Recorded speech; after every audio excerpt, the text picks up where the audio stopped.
Hello hi friends, welcome to my channel.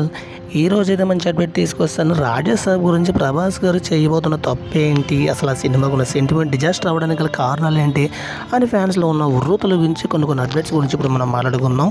Video last వరకు చూడండి, skip చేయకుండా, అయితేనే మీకు అర్థమవుతుంది. ఓకే ఫ్రెండ్స్, మరి టాపిక్లోకి అయితే వెళ్ళిపోదాం.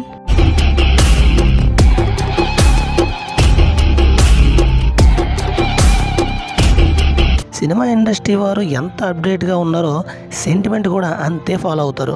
ముఖ్యంగా తెలుగు సినిమా ఇండస్ట్రీ వారు సెంటిమెంట్లపై ఎక్కువ మక్కువ చూపిస్తారు.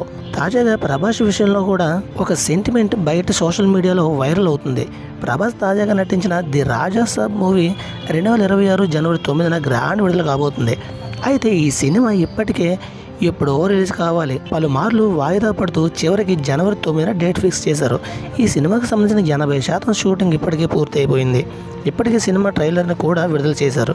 అయితే ఈ మూవీ ట్రైలర్ చూసిన ప్రతి ఒక్కరూ డైరెక్టర్పై, హీరోపై ప్రశంసల వర్షం కురిపించారు. అయితే ట్రైలర్ చూసిన జనాలు కూడా ఖచ్చితంగా హిట్ అవుతుందని నమ్ముతున్నారు. కానీ సోషల్ మీడియాలో ఒక పోస్ట్ వైరల్ అవుతుంది. అయితే ప్రభాస్ చాలా సినిమాల్లో ఆ ఒక్క సెంటిమెంట్ రిపీట్ కావడం వల్లే ప్రభాస్ రాజా సాబ్ మూవీ డిజాస్టర్ అవుతుందంటూ పోస్టులు పెడుతున్నారు. మరి ఆ సెంటిమెంట్ ఏంటి అనే వివరాలు చూద్దాం ఇప్పుడు. ప్రభాస్ ఇప్పటివరకు నటించిన సినిమాల్లో ఆర్ అనే అక్షరంతో సినిమా వస్తే ఆ మూవీ తప్పకుండా ఫ్లాప్ అవుతుందని, అంతే ప్రభాస్ నటించిన రాధేశ్యామ్, రెబల్, రాఘవేంద్ర ఈ 3 సినిమాల్లో ఇంగ్లీష్లో మొదటి అక్షరం ఆర్ లెటర్తో ప్రారంభమయ్యింది. ఈ లెటర్తో ప్రారంభం అవ్వడం వల్ల ఆ చిత్రాలు డిజాస్టర్ అయ్యాయి.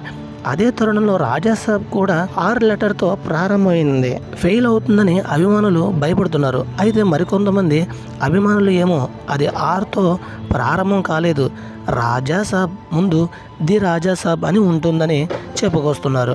మరి చూడాలి ఈ చిత్రం హిట్ అవుతుందా ఫెయిల్ అవుతుందని తెలియాల్సింది త్వరలో. ఇదే ఫ్రెండ్స్, వీడియోని లైక్ చేయండి, షేర్ చేయండి, తప్పకుండా మన ఛానల్ సబ్స్క్రైబ్ చేసుకోండి. ఇలాంటి మరిన్ని వీడియోల కోసం మన ఛానల్ చూస్తూనే ఉండండి. Thank you watching friends, bye bye.